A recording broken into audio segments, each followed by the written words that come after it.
Bonjour, ici Alex Taqua, ostéopathe et formateur en entreprise dans le domaine de la santé. Dans cette vidéo, je vais vous montrer les résultats d'une expérience et pour vous mettre en garde ou pour vous faire prendre conscience qu'il est important que vous deviez faire attention à vos gestes et à vos postures du quotidien. Donc cette expérience, elle est basée sur le fait qu'on avait mis des capteurs au niveau du bas du dos pour voir évaluer les pressions au niveau des disques intervertébraux en fonction de postures différentes. Et vous allez voir qu'en fonction des postures qu'on adopte dans la vie quotidienne, dans la vie de tous les jours, les pressions au niveau des disques intervertébraux sont vraiment très différentes. Et plus la pression est élevée au niveau du disque intervertébraux, plus on a de chance de lui faire mal, plus on a de chance de le blesser entre guillemets, et plus on a de risque de soit développer de l'arthrose précoce ou de l'arthrose sévère ou des protrusions discales ou des hernies discales qui peuvent fragiliser la colonne vertébrale et aussi redéclencher des douleurs assez conséquentes pour les personnes. Donc l'unité de la pression qu'on va utiliser, c'est des kilogrammes par des centimètres carrés. Je vous le dis maintenant, comme ça m'évitera de la répéter pour chaque posture. Et le premier cas, c'est la posture allongée sur le dos. Sur la posture allongée sur le dos, la pression, elle est de 25. On va monter un petit peu lorsque on est allongé sur un côté, par exemple dans le lit ou n'importe où. Lorsqu'on est allongé sur un côté, la pression augmente à 75.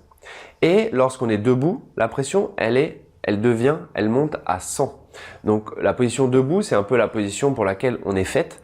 La position, on est fait pour bouger. La colonne vertébrale est faite pour bouger, pas pour rester statique.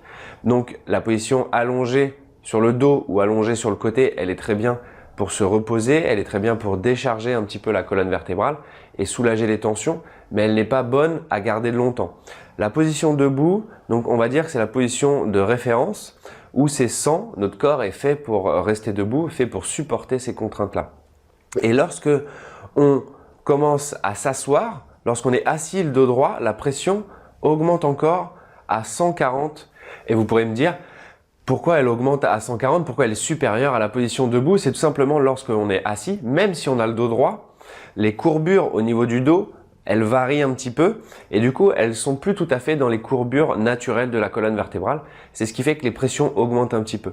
Maintenant, lorsqu'on est assis, la majorité, comme beaucoup de personnes, lorsqu'on est assis en étant voûté comme ça, et tout simplement, la pression augmente encore à 175.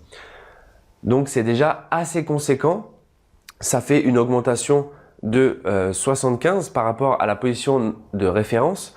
Donc c'est quand même quelque chose qui est relativement énorme, on n'a toujours pas commencé à porter des charges.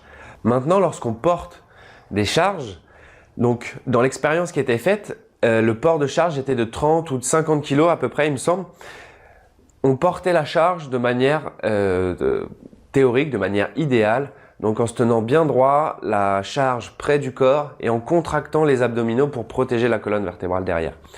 Ils ont relevé des pressions qui étaient à peu près à 200. Donc on a augmenté de 100 par rapport à la position naturelle, droite, debout, de référence. Maintenant, lorsque on porte une charge, la même charge de 30 ou 50 kg, mais sans contracter les abdominaux, donc on garde la charge relativement près de soi, mais avec le dos un peu plus voûté et les abdominaux qui ne sont pas contractés, on explose le plafond, on monte à des pressions qui sont de l'ordre de 720. 720 par rapport à lorsqu'on est debout, droit, à 100, ça fait, on multiplie par 7 et là, les dégâts peuvent être fatals, peuvent être énormes au niveau de la colonne vertébrale, surtout si c'est des choses que vous répétez. Des gestes et des mouvements qu'on répète au quotidien vont être quand même beaucoup moins délétères si les pressions sont au niveau de 200, même si on les répète à la même fréquence, que si on répète les choses exactement à la même fréquence également, avec des pressions qui sont à 720. Ça devient beaucoup plus délétère pour la colonne vertébrale, que ce soit à court terme, à moyen terme et surtout à long terme. Après une dizaine ou plusieurs dizaines d'années à avoir fait ces choses-là, la colonne vertébrale est vraiment beaucoup plus abîmée dans un beaucoup moins bon état. Donc voilà, si vous avez à porter des charges lourdes, en tout cas, contractez les abdominaux pour être sûr de protéger votre colonne vertébrale. Si vous avez un travail qui est assis au bureau, essayez de revenir à la position droite le plus possible.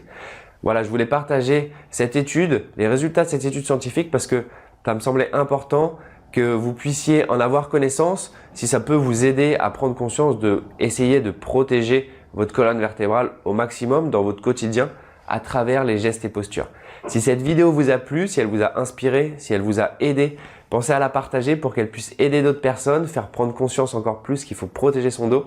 En tout cas, vous pouvez me mettre vos commentaires en dessous pour me dire ce que vous en pensez. Et je vous remercie d'avoir suivi cette vidéo. Je vous dis à très bientôt. C'était Alex Taqua.